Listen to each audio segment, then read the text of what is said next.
ಇದು ಒಂದು ಪ್ರೇರಣಾದಾಯಕ ಕತೆ. ಆಶಯದ ಅಜೇಯ ಶಕ್ತಿ. ಹಳ್ಳಿ ಮನೆಯೊಂದು ಅನ್ನದ ಅವಶ್ಯಕತೆಗೂ ಮೊದಲು ಕನಸುಗಳನ್ನು ಕಂಡ ಹದಿಹರೆಯದ ಹುಡುಗನೊಬ್ಬ ಇದ್ದ. ಅವನ ಹೆಸರು ರಮೇಶ್. ಮನೆಯ ಪರಿಸ್ಥಿತಿ ತುಂಬ ಬಡವಾಯಿತು. ತಂದೆ ಕೂಲಿ ಕೆಲಸ ಮಾಡುತ್ತಿದ್ದರು. ತಾಯಿ ಮನೆಯ ಕೆಲಸಗಳಲ್ಲೆಲ್ಲ ತೊಡಗಿಸಿಕೊಳ್ಳುತ್ತಿದ್ದಳು. ಶಾಲೆಗೆ ಹೋಗುವುದು ಒಂದು ಆಸೆಯಾಗಿತ್ತು. ಆದರೆ ರಮೇಶ್ ತನ್ನ ಬದುಕು ಬದಲಾಯಿಸಬೇಕು ಎಂದು ನಿಶ್ಚಯತೊಡಗಿದ.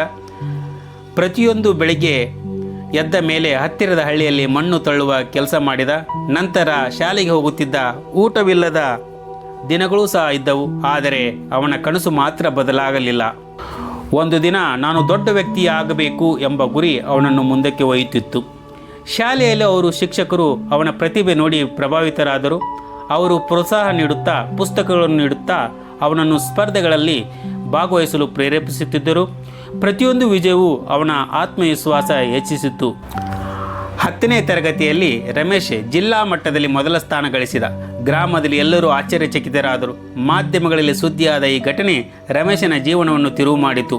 ಕೊನೆಗೂ ಅವರಿಗೆ ಒಂದು ಧರ್ಮದ ಸಂಸ್ಥೆಯಿಂದ ವಿದೇಶದಲ್ಲಿ ಉನ್ನತ ಶಿಕ್ಷಣಕ್ಕೆ ಹಕ್ಕು ಸಿಕ್ಕಿತು. ಅವನು ಯಾವುದೇ ತೊಂದರೆಯನ್ನು ತನ್ನ ಕನಸುಗಳಿಗೆ ಅಡ್ಡಿಯಾಗದಂತೆ ನೋಡಿಕೊಂಡ. ಅಲ್ಲಿ ಅವನು ತಾನು ಕಲಿತ ಎಲ್ಲವನ್ನು ತಂತ್ರಜ್ಞಾನ ಕ್ಷೇತ್ರದಲ್ಲಿ ಉಪಯೋಗಿಸಿ ಭಾರತದ ಗ್ರಾಮೀಣ ವಿದ್ಯಾರ್ಥಿಗಳಿಗೆ ಉಚಿತವಾಗಿ ಡಿಜಿಟಲ್ ತರಬೇತಿ ನೀಡುವ ಯೋಜನೆ ಆರಂಭಿಸಿದ.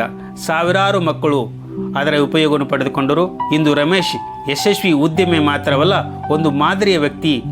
ಪ್ರತಿ ವರ್ಷವೂ ತಮ್ಮ ಹಳ್ಳಿಗೆ ಬಂದು ವಿದ್ಯಾರ್ಥಿಗಳಿಗೆ ಉಪನ್ಯಾಸ ಮಾಡಿ ಅವರಲ್ಲಿ ಸ್ಫೂರ್ತಿ ತುಂಬುತ್ತಾರೆ. ತನ್ನ ಜೀವನ ಕತೆ ತಾವು ಎದುರಿಸಿದ ಕಷ್ಟಗಳಿಗೆ ಮನೋಬಲದಿಂದ ಎದುರಿಸಿದ್ದಾನೆ. ಹೀಗೆ ಅನೇಕ ಸ್ಫೂರ್ತಿದಾಯಕ ಕಥೆಗಳಾಗಿ ನಮ್ಮ ಚಾನಲನ್ನು ಸಬ್ಸ್ಕ್ರೈಬ್ ಮಾಡಿ, ಪ್ರೋತ್ಸಾಹಿಸಿ. ನಿಮ್ಮ ಆಶೀರ್ವಾದ ಇರಲಿ. ಧನ್ಯವಾದಗಳು.